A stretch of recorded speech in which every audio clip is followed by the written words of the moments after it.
11월 10일 월요일. 로댕의 각성. 조각가 로댕은 3번이나 프랑스 국립미술학교에 낙방했습니다. 생계를 위해 은세공을 하던 그는 어느 날 친구로부터 눈에 보이는 나뭇잎만 만들지 말고 그 속에 있는 생명을 표현해보라는 충고를 듣고 큰 충격을 받았습니다. 또 어렸을 때부터 자신을 깊이 이해해 주었던 누이 마리아가 세상을 떠났을 때 그는 감당하기 힘든 고통을 겪었습니다.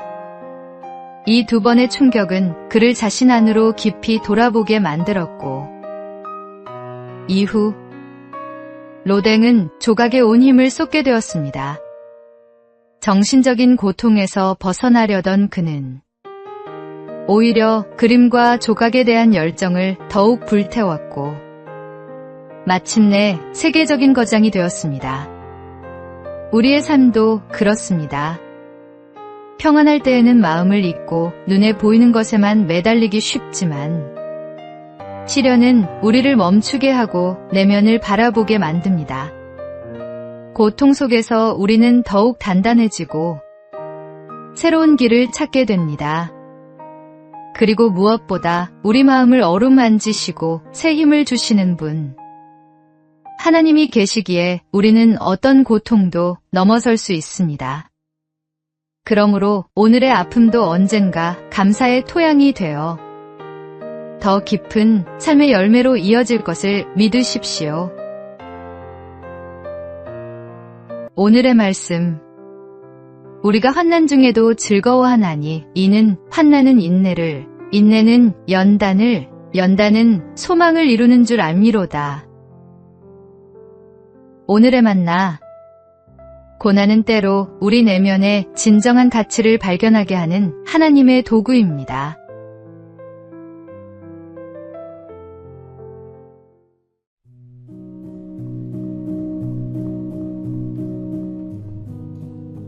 (11월 11일) 화요일.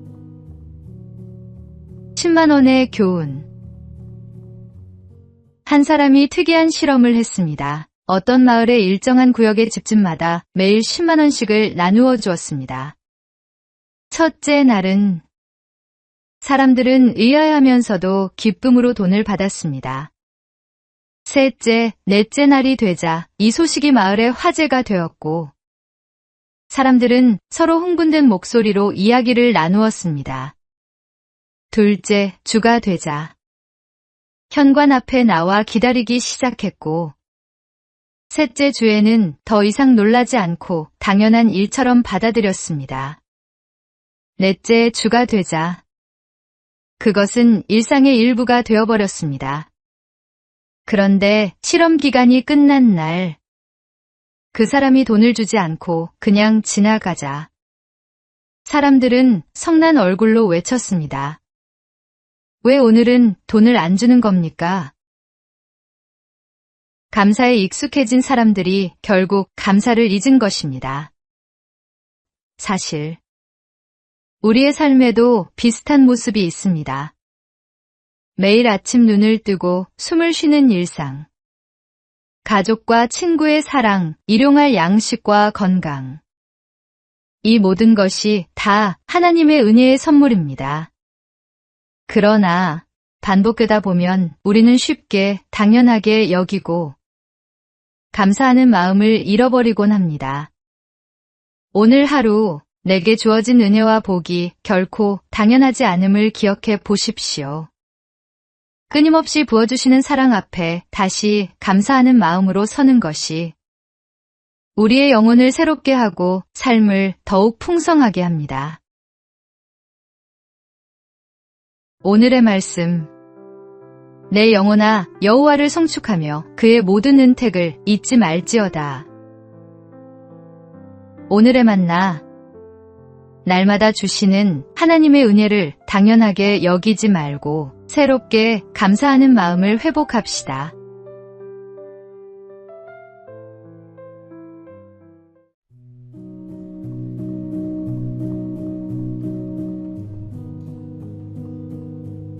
11월 12일 수요일. 감사로 피어난 작품. 인천에서 활동하는 강석준 작가는 중증 자폐 2급 판정을 받았습니다. 어린 시절부터 사회와의 소통에 큰 어려움이 있었고 일상조차 쉽지 않았습니다. 그러나 그는 그림과 조각을 통해 자신을 표현하기 시작했습니다. 사람들과 말로 나누기 힘든 내면의 세계를 붓과 조각도로 풀어낸 것입니다. 그의 작품은 멸종위기 동물과 자연을 주제로 하고 있습니다. 다른 사람에게는 장애로만 보일 수 있는 한계가 오히려 세상을 바라보는 독특한 시선과 예술적 감수성으로 바뀐 것입니다. 지금 그의 작품은 공공기관 전시에도 초대되고 많은 이들의 공감을 얻고 있습니다. 강 작가는 자신의 상황을 원망하기보다 주어진 삶 안에서 표현할 수 있는 것을 감사하며 이어갔습니다. 그 결과 남들이 보지 못한 아름다움을 작품으로 담아낼 수 있었습니다. 잃은 것에 머무르지 않고 남아있는 것에 감사하며 집중할 때 그것이 곧 삶을 빛나게 만드는 힘이 됩니다. 오늘의 말씀. 비록 무화과 나무가 무성하지 못하며 나는 여호와로 말미암아 즐거워하며 나의 구원의 하나님으로 말미암아 기뻐하리로다. 오늘의 만나. 잃은 것을 헤아리기보다 남아있는 것에 감사할 때 삶은 새로운 빛을 냅니다. 오늘도 주신 은혜를 기억하며 감사의 문과 창을 달아 마음을 밝히십시오.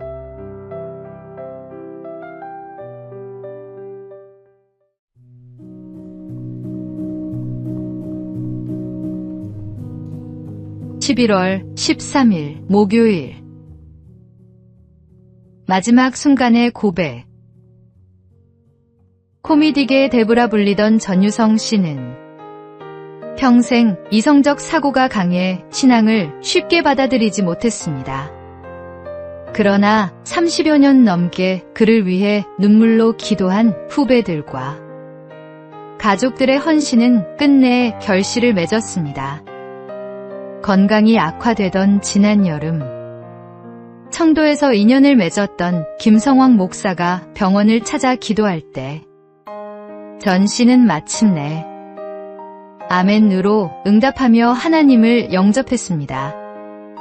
이후 병실에는 매일 성경과 찬송이 흘러나왔고 그는 자신을 돌보러 온 후배와 함께한 작가들을 위해 그리고 무엇보다 딸을 위해 기도했습니다. 하나님, 우리 딸 잘 부탁드립니다. 라는 마지막 기도와 함께 하나님을 믿으라는 믿음의 유언을 남겼습니다. 놀랍게도 그의 딸 제비 씨는 아버지의 고백 이후 신앙생활을 시작하겠다고 다짐했습니다. 장례 또한 기독교 예식으로 드려졌으며 많은 동료와 후배들이 함께하며 그의 새로운 시작을 축복했습니다. 포기하지 않고 드린 오랜 기도는 마침내 기적의 열매가 되었고 하나님의 은혜는 마지막 순간까지 그를 붙드셨습니다. 인생의 끝자락에서 드린 이 고백은 모든 이에게 구원의 은혜는 결코 늦지 않다는 사실을 증거합니다. 오늘의 말씀. 누구든지 주의 이름을 부르는 자는 구원을 받으리라. 오늘의 만나. 포기하지 않는 기도가 영혼을 살립니다. 사랑하는 이를 위해 끝까지 기도하는 믿음을 가지십시오.